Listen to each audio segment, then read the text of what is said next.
Ele nunca imaginou que um guarda-chuva pudesse mudar sua vida. Era um homem comum, num dia comum, numa chuva que parecia igual a todas as outras. Mas a mulher encharcada que encontrou naquela calçada não era comum, não era igual a ninguém. E quando ele descobriu quem ela era de verdade, já era tarde demais para fingir que aquele encontro tinha sido apenas acidente. Lucas Menezes tinha 32 anos, uma vida que cabia dentro de uma mochila e o hábito de sair do escritório sempre depois das 8 da noite. Não porque fosse workaholic. Era porque o apartamento vazio que o esperava em casa não tinha nada de especial para apressar seus passos. Separado há 2 anos, sem filhos, sem cachorro, sem nem mesmo uma planta para regar. Ele havia se acostumado com aquela rotina cinza que se repetia com a pontualidade de um metrô suíço. Naquela terça-feira de maio, a chuva chegou sem avisar. São Paulo sendo São Paulo. Ele saiu do prédio comercial na Avenida Paulista, abriu o guarda-chuva preto que sempre carregava na mochila, um dos poucos hábitos organizados que herdou da mãe, e caminhou em direção ao metrô. Tinha uns 200 metros até a estação. Não era muito, mas foi o suficiente. Ela estava encostada na parede de um banco fechado, completamente encharcada. O cabelo escuro colado no rosto, a jaqueta de couro escorrendo água, uma bolsa pequena abraçada contra o peito como se fosse o objeto mais precioso do mundo. Estava olhando para o celular com uma expressão que Lucas conhecia bem. A expressão de quem tentou chamar alguém e não foi atendido. Ele passou reto. Ou quase. Deu 2 passos além dela, parou, ficou parado por um segundo debaixo da chuva que batia no guarda-chuva, e voltou. Não tinha nenhuma razão lógica para isso. Ela não era velha, não era criança, não estava chorando. Era uma mulher adulta, aparentemente saudável, que estava só molhada. São Paulo tinha milhares delas toda vez que chovia. Mas algo fez voltar. Você está bem? Ele perguntou. Uma pergunta idiota, ele percebeu assim que falou. Era óbvio que ela não estava bem. Estava encharcada do lado de fora de um banco fechado às 8:30 da noite. Ela levantou os olhos do celular. Olhos escuros, levemente puxados, com uma expressão que misturava irritação com alívio, uma combinação estranha que ele nunca tinha visto antes em ninguém. Estou ótima, ela respondeu, e a ironia na voz era leve o suficiente para não ser grosseira. Só que meu motorista teve um problema no carro, meu celular está com 2% de bateria e eu não faço ideia de onde fica o metrô mais próximo. Lucas apontou com o queixo na direção de onde vinha. 200 metros. Mas você vai chegar completamente molhada. Já estou completamente molhada. Ele olhou para o guarda-chuva que segurava, depois para ela, depois para o guarda-chuva de novo. Eu sei que você não me conhece, ele disse, e que aceitar carona de estranho é burrice, então não vou oferecer carona. Mas posso pelo menos caminhar com você até o metrô. Se eu tentar alguma coisa, você grita. Ela ficou olhando para ele por um momento. Não era uma análise comum. Era quase clínica, como se estivesse avaliando algo muito além de se ele parecia confiável. Depois deu de ombros. Tudo bem. Mas se você gritar mais alto do que eu, vai ser constrangedor. Lucas riu. Não esperava aquilo. Abriu o guarda-chuva mais para o lado dela do que para o dele, e eles começaram a caminhar. Ela disse que o nome dela era Ana. Ele disse que o nome dele era Lucas. Nenhum dos dois perguntou sobrenome. Era chuva demais, calçada escorregadia demais para formalidades. Ela perguntou onde ele trabalhava. Ele disse que era analista financeiro numa empresa de médio porte. Ela acenou com a cabeça como se isso fizesse sentido. Ele perguntou o que ela fazia. Ela hesitou meio segundo. Uma hesitação que ele não notou naquele momento, mas queria lembrar depois com uma clareza incômoda. Trabalho com comunicação, ela disse. Chegaram ao metrô. A entrada estava cheia de gente esperando a chuva diminuir. Ela parou antes de descer as escadas e se virou para ele. Obrigada. De verdade. E havia algo na voz dela que parecia genuíno de um jeito que tornava o agradecimento diferente dos outros agradecimentos. Como se ela não dissesse essas palavras com muita frequência. Não fiz nada, ele disse. Andei 200 metros. Às vezes 200 metros são muita coisa, ela respondeu. Pegou o celular, que obviamente estava nos últimos suspiros de bateria, e disse, me dá seu número. Vou mandar mensagem quando o telefone carregar. Só para você saber que não me afogaram no metrô. Lucas deu o número. Ela digitou, guardou o celular na bolsa molhada e desceu as escadas sem olhar para trás. Ele ficou parado na chuva por um momento, sem guarda-chuva, porque havia esquecido de abrir de volta. Depois abriu, sacudiu a cabeça para si mesmo, e foi embora. Ela mandou mensagem às 10:30 da noite. Cheguei. Nenhum afogamento. Obrigada, Lucas. Ele respondeu com um emoji de polegar. e foi dormir sem pensar muito mais no assunto. Ou tentou. A verdade era que o sorriso dela ficou na cabeça dele com uma persistência irritante. Não era beleza, embora ela fosse bonita, de um jeito discreto que só aparecia se você prestasse atenção. Era a combinação de coisas que não combinavam. A jaqueta de couro cara com os sapatos completamente destruídos pela chuva. O jeito de falar que oscilava entre informal e preciso. A hesitação quando ele perguntou o que ela fazia. No dia seguinte, ela mandou outro texto. Boa tarde. Pergunta. Você tem algum defeito grave, ou você realmente é esse cara simpático que apareceu na chuva? Lucas ficou olhando para a mensagem por mais tempo do que deveria. Depois respondeu, tenho vários defeitos, mas nenhum que apareça nos primeiros 200 metros. Ela demorou 10 minutos para responder. Justo. Quer tomar café? E foi aí que tudo começou de verdade. Eles se encontraram numa cafeteria pequena no Itaim, 2 dias depois. Ela chegou 5 minutos antes, o que ele só descobriu porque ela estava sentada numa mesa do fundo quando ele entrou. Cabelo solto, camiseta simples, sem a jaqueta de couro. Parecia completamente diferente e ao mesmo tempo exatamente igual. O café durou 3 horas. Lucas descobriu que ela era engraçada de um jeito seco, que odiava quando as pessoas confundiam opiniões com fatos. Que tinha crescido em Curitiba mas morava em São Paulo há 7 anos, e que sabia surpreendentemente pouco sobre finanças pessoais para alguém que obviamente ganhava bem. Esse último detalhe ele notou quando ela pagou a conta com um cartão preto que ele reconheceu como sendo de um nível que a maioria das pessoas nunca vê de perto. Mas não perguntou. Ela não havia perguntado sobre a vida dele além do óbvio, e ele estendeu a mesma cortesia. Antes de se despedir, ela disse, preciso te contar uma coisa. E então fez aquela pausa, não dramática, só real do tipo que antecede algo que a pessoa ensaiou e decidiu não ensaiar. Mas não hoje. Quando você me conhecer um pouco melhor. Quando você achar que eu mereço saber, Lucas corrigiu. Ela inclinou a cabeça levemente. Isso. Exatamente isso. Eles se viram mais 4 vezes no mês seguinte. Uma exposição de fotografia, 2 jantares, uma caminhada no Ibirapuera num domingo de manhã em que os dois chegaram sem combinar que o outro estaria lá. O que havia sido, por alguma razão, o encontro mais natural de todos. Ana era o tipo de pessoa com quem o silêncio não era incômodo. Isso, para Lucas, valia mais do que qualquer conversa brilhante. Ele estava se apaixonando.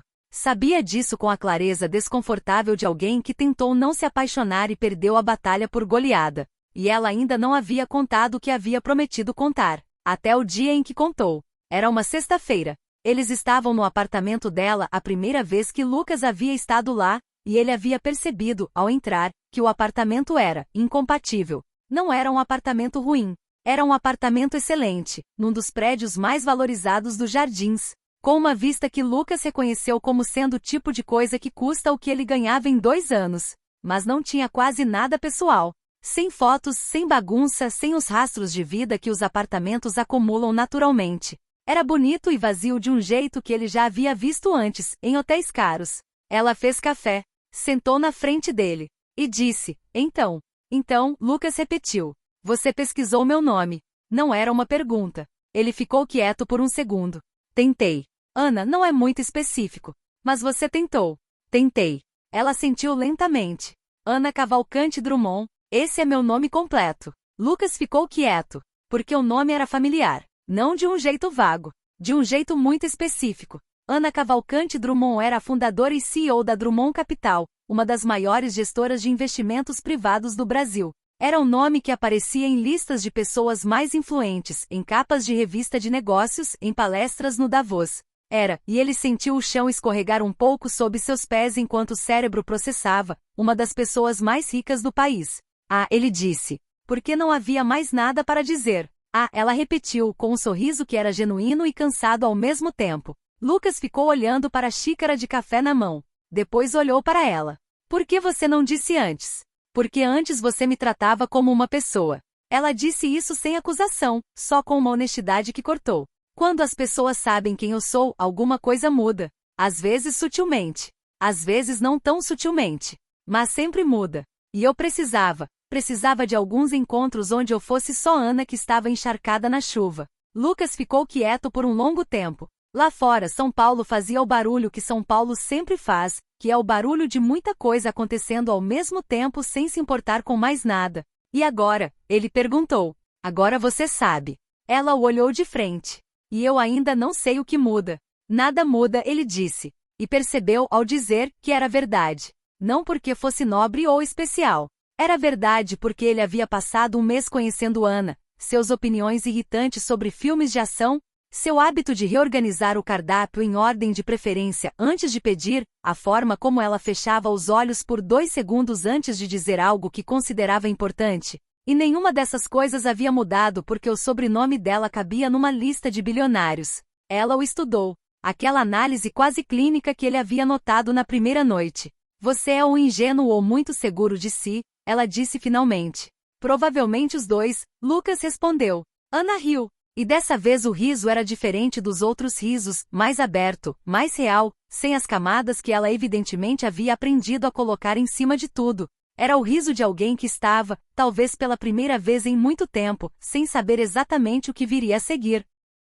Os meses que vieram a seguir foram a coisa mais estranha e mais simples da vida de Lucas ao mesmo tempo. Estranha porque havia aspectos da vida de Ana que eram genuinamente surreais para ele. O carro com motorista que finalmente voltou a funcionar. Os eventos onde ela era tratada com uma deferência que o fazia se sentir ligeiramente invisível por tabela. As vezes em que ela atendia o celular e falava de cifras que ele só havia visto em manchetes. Simples porque quando os dois estavam sozinhos, ela continuava sendo a mulher que reorganizava o cardápio e fechava os olhos antes de dizer coisas importantes. Havia momentos difíceis. Claro que havia. Uma vez, num jantar com amigos dela, um dos convidados, um homem de 40 e tantos anos com o tipo de autoconfiança que vem de nunca ter sido contestado, olhou para Lucas com uma curiosidade mal disfarçada e perguntou o que ele fazia. Lucas disse que era analista financeiro. O homem assentiu com aquele tipo específico de sorriso que significa que a resposta confirmou uma suspeita. Mais tarde no carro Ana disse, ele faz isso com todo mundo. Lucas disse que sabia. Mas ficou quieto por mais tempo do que o normal naquela noite. Outra vez, uma reportagem sobre Ana mencionou em um parágrafo que ela havia sido vista acompanhada. E Lucas se viu no desconforto inédito de existir como nota de rodapé numa vida pública que não era a sua. Mas havia também as outras coisas. Havia vez em que ela apareceu no apartamento dele sem avisar, com uma muda de roupa dentro de uma sacola, e disse que precisava de um lugar que não fosse dela por uns dias. Ele fez omelete e assistiram a um documentário ruim sobre polvos até ela adormecer no sofá. Havia manhã em que ele acordou antes dela e ficou parado na cozinha olhando para a luz entrando pela janela com a sensação física de que a vida havia ficado maior sem que ele tivesse pedido. Havia conversa meses depois em que ela disse, sem preâmbulo e com aquela forma direta de falar que ele havia aprendido a reconhecer como a versão dela de vulnerabilidade. Eu não sei fazer isso direito. Relacionamento. Sempre priorizei outras coisas e agora não sei se tenho os músculos para isso. E ele havia dito, eu também não sei fazer isso direito. Mas acho que a gente pode ser inepto junto, se você quiser. Ela havia ficado quieta. Depois tinha dito, isso é a coisa mais estranha que alguém já me propôs. E depois, mas sim, quando Lucas pensava naquela noite de chuva, e pensava com mais frequência do que seria racional admitir, o que mais o surpreendia não era a improbabilidade do encontro. Era a mecânica pequena dele. A decisão de dar 2 passos além dela e voltar. Que não foi heroica, não foi calculada, foi só um impulso de 2 segundos que na maioria dos dias, teria passado sem consequência nenhuma. Ele havia aprendido, vivendo com a presença de Ana no mundo, que a vida de uma pessoa muito bem-sucedida é construída sobre uma série de decisões grandes e visíveis que encobrem as centenas de momentos pequenos que as tornaram possíveis. Ana havia construído uma empresa do zero, havia tomado decisões que afetavam milhares de pessoas, havia sido implacável em coisas que precisavam de implacabilidade. Mas o que ela havia dito sobre aquela noite muito mais tarde, era que havia quase entrado no banco e tentado falar com o segurança para pedir ajuda, mas havia desistido porque não queria a cena. Havia quase chamado um táxi, mas o aplicativo travou com o celular descarregando. Havia ficado parada por quase 20 minutos antes de ele aparecer. E se você tivesse passado reto? Ela perguntou uma vez. Teria pedido ajuda para alguém, ele disse. Você não é o tipo de pessoa que fica parada. Não estou falando de mim, ela disse. Lucas ficou quieto. Porque entendia. E porque a resposta honesta era que ele não sabia. A versão da vida em que ele tinha passado reto era uma versão que existia e não existia ao mesmo tempo, como todas as versões não escolhidas das coisas. Não havia como saber o que ele teria perdido sem saber que havia perdido. O que ele sabia era o que havia escolhido. 2 passos além. Parar. Voltar. 200 metros debaixo de um guarda-chuva dividido com uma estranha encharcada que não era estranha de jeito nenhum, que era, ele descobriria. A pessoa com quem ele conseguia ser silencioso sem desconforto, discordar sem drama, e acordar de manhã com a sensação de que o dia tinha um sentido antes mesmo de começar. Não era uma história de conto de fadas. Conto de fadas tem um final claro, uma hora em que a música cresce e a tela escurece e tudo está resolvido. A vida deles continuava com os atritos e os ajustes e os momentos em que nenhum dos dois sabia bem o que fazer. Ana continuava sendo quem era, determinada, às vezes difícil, com uma tendência a trabalhar até a meia-noite que ele havia desistido de combater. Lucas continuava sendo quem era, organizado em alguns aspectos, completamente avesso ao conflito em outros. Ainda aprendendo a ocupar espaço numa vida que não havia sido desenhada com ele em mente. Mas havia aquela coisa entre eles. Aquela coisa que não tem um nome muito bom em português ou em nenhuma outra língua, que é a sensação de que a outra pessoa te vê de verdade, sem acréscimos nem subtrações, e que isso, contra toda expectativa razoável, é suficiente. Numa tarde de sábado, meses depois, eles estavam na varanda do apartamento dela quando começou a chover. Uma chuva pesada, ruidosa, daquelas que chegam de repente e transformam a cidade inteira num som só. Ana olhou para a chuva. Depois olhou para ele. Obrigada por ter voltado, ela disse. Lucas ficou quieto por um momento. Depois respondeu, obrigado por ter ficado parada ali. E a chuva continuou caindo, e São Paulo continuou sendo São Paulo, e os dois ficaram sentados sem precisar de mais nada além disso. Fim.